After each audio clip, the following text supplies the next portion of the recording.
Du jouet aux applications domestiques et bien sûr dans l'industrie, les robots se voient confier de plus en plus de tâches. Et si ces robots pouvaient désormais apprendre? Un robot peut-il apprendre comme un enfant? Ou mieux, peut-il apprendre par lui-même? À Bordeaux, l'équipe Inria Flowers de Pierre-Yves Oudéier travaille en collaboration avec le projet Roban du laboratoire bordelais de recherche en informatique mené par Olivier Ly. Cette collaboration sur des problématiques d'apprentissage des robots a débouché sur des concepts novateurs.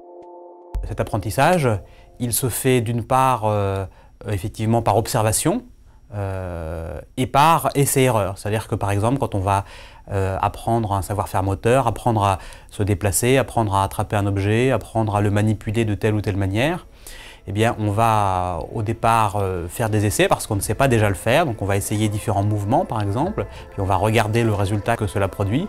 Et puis au fur et à mesure des essais, on va s'améliorer. L'idée de nos projets, c'est de s'inspirer fonctionnellement de ce qu'on observe chez le vivant, mais pas de copier le vivant. On essaye plutôt d'extraire un certain nombre de principes, théorie en neurosciences, théorie en psychologie du développement, théorie en linguistique, et puis on les transforme en modèles opérationnels, formels, mathématiques et informatiques, qui par leur nature deviennent précis et à partir desquels on peut discuter. Et une fois que ces implémentations sont faites dans des robots, ces principes généraux, on peut les confronter à la réalité. Pour expérimenter ces modèles de l'apprentissage, et en particulier celui de la marche, une plateforme humanoïde originale a été conçue par Olivier Ly, en collaboration avec l'équipe Flowers, le robot Acroban.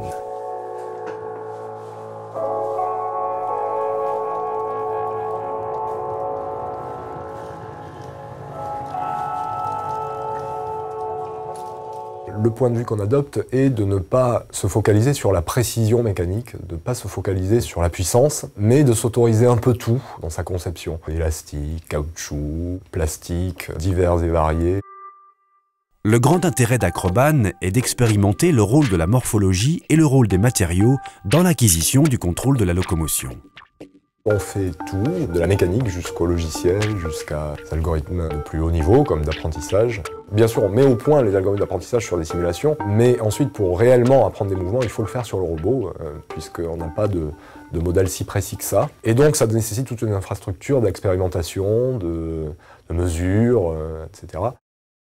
Et puis, un algorithme qui lui fait essayer, constater ses erreurs, les évaluer, et apprendre de nouveaux mécanismes par ce processus. Depuis cette interface sur la station, je fabrique les mouvements, je les conçois, je les règle, et puis je discute aussi avec le robot, plutôt je lui impose d'exécuter tel ou tel mouvement. Il y a quelque chose d'assez formidable qui se passe avec Acroban, c'est-à-dire que quand on met en interaction la structure mécanique de son corps, les synergies musculaires qui permettent d'envoyer un certain nombre de patterns de mouvements dans différentes parties de son corps, et puis la physique externe, il y a un phénomène d'auto-organisation qui se produit, c'est-à-dire de génération spontanée de structures, qui dans ce cas est une structure de mouvement, et une structure de mouvement équilibrée. Et si on le pousse, par exemple, eh bien, très spontanément, très naturellement, il va se remettre dans un état d'équilibre, bien que les logiciels à bord fasse des calculs relativement simples, relativement locaux dans son corps, sans modèle global de la dynamique et de la physique du robot.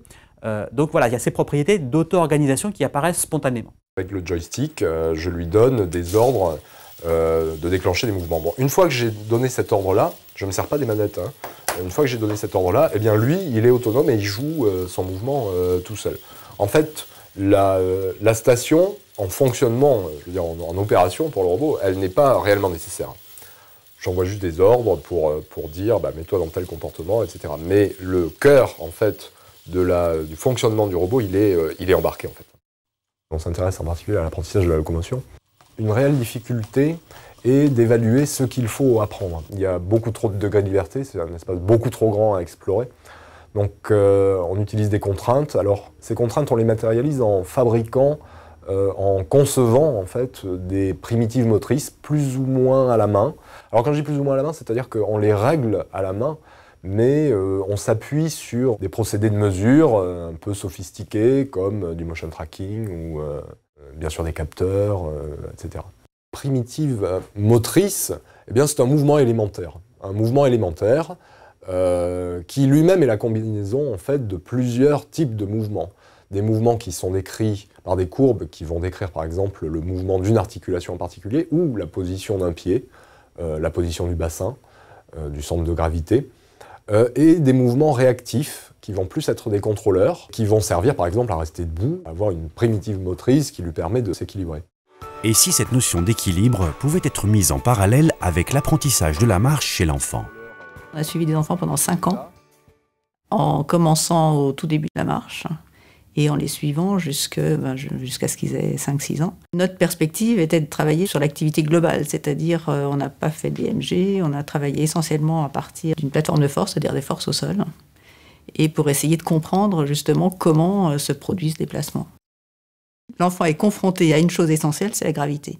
Donc l'enfant doit apprendre à utiliser, non seulement à œuvrer contre la gravité donc pour pouvoir se maintenir, mais il doit apprendre à l'utiliser. Au tout début, l'enfant finalement fonctionne un peu comme ces robots, c'est-à-dire il fonctionne dans le plan latéral.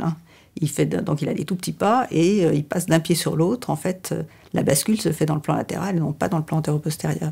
Et dans le fond, dans le plan latéral, il y a moins de degrés de liberté que dans le plan antéro-postérieur. Donc c'est aussi une façon de contraindre ces degrés de liberté. Autre question essentielle. Comment conserve-t-on notre équilibre lors de la marche? Nous nous sommes intéressés en fait à la régulation des mouvements du tronc depuis une demi-douzaine d'années. Finalement, lorsqu'on entre dans un mode de déséquilibre, qui est la locomotion, comment se fait-il que le tronc suive le mouvement et ne reste pas derrière en quelque sorte qu'on ne se casse pas la figure? Quelle est la part du système mécanique seulement dans le maintien de l'équilibre versus un système de contrôle qui serait effectué par le système nerveux central? Et la robotique peut très clairement nous aider dans ce contexte-là, puisqu'il est beaucoup plus facile de séparer l'aspect purement mécanique et le contrôle neuronal. Cette démarche de l'apprentissage de la locomotion humaine peut-elle alors être similaire chez un robot?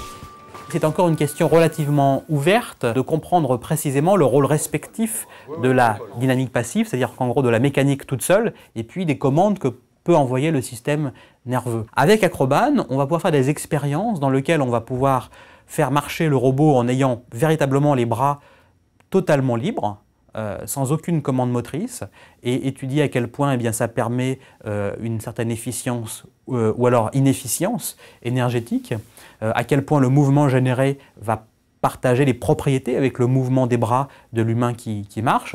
Et puis on va pouvoir ensuite faire des expériences avec ces bras dans lesquels par moment on injecte par exemple un petit peu de force et voir ce que ça change et à quel point cela matche ou pas avec ce qu'on comprend de la locomotion humaine. Plutôt que ce soit l'homme qui soit obligé de plonger dans un univers numérique et de s'y adapter, l'idée de la robotique, c'est plutôt de faire sortir la technologie des ordinateurs, de la mettre dans le monde physique, réel et social, et que ce soit cette machine qui apprenne à interagir avec l'homme, avec ses moyens d'interaction naturelle. Alors qu'on montrait Acroban au grand public il y a peu, on s'est aperçu que cette capacité de toucher le robot, de le pousser un petit peu, de lui prendre la main et de le voir réagir à ces forces continues qu'on lui applique, provoquait une réaction émotionnelle très positive chez les gens qui interagissaient avec ce robot. La raison principale, c'est que c'est un robot qui n'a aucune cosmétique, qui est vraiment un tas de métal quand il est éteint.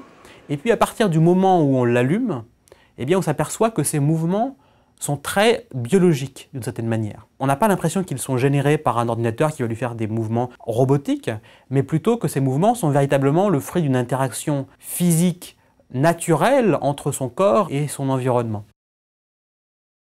À un moment donné, quelqu'un a pris les bras du robot alors qu'il dandinait des jambes et le robot a suivi spontanément. Et puis la personne a tourné, et puis le robot suivait dans la bonne direction, et a retourné, il suivait dans la bonne direction.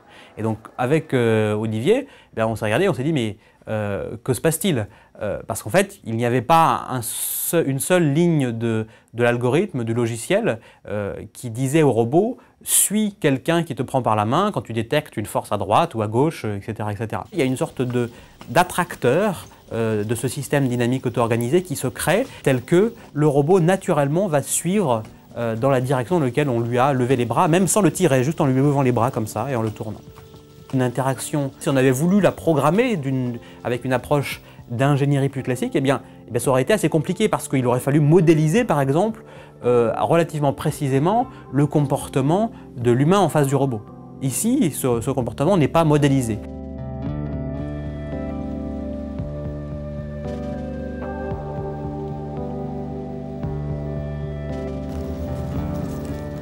Nul ne peut apprendre sans se mettre en déséquilibre, volontairement ou non.